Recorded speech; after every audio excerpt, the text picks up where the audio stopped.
Hi, I'm Ginny. In this video I'll be showing you a passive stretch for your hip flexor muscles. For this you'll need something to elevate your pelvis on. I use a yoga brick.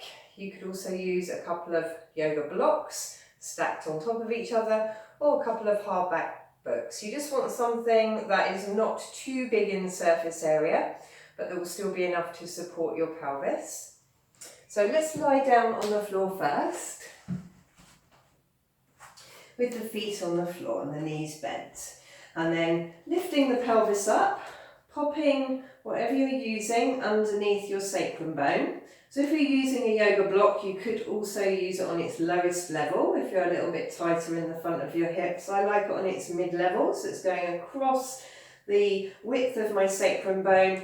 Make sure you're not too high up, because if you're near your lumbar spine and your waist, you'll just end up with your belly doming up, and that will feel very uncomfortable. So in the right position, your hip bones should be lower than the level of your pubic bone, and you should feel really stable and secure.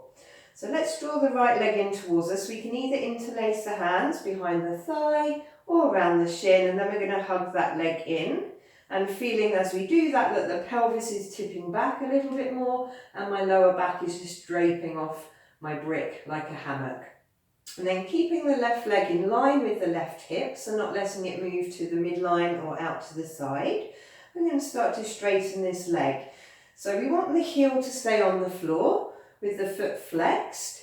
And we're just looking to straighten that leg to a point where we can without the heel coming off the floor. So for some of us it might be like this with a bend in the knee. As long as we are feeling some length and a nice mild stretch here in the front of the hip and the top of the thigh, that's great. If you can straighten your leg all the way and maintain the heel on the floor, then great. All the while you're pulling your right thigh strongly in towards you. So it's this opposing action of the thighs moving in two different directions, which will bring us a greater release into the front of the hip.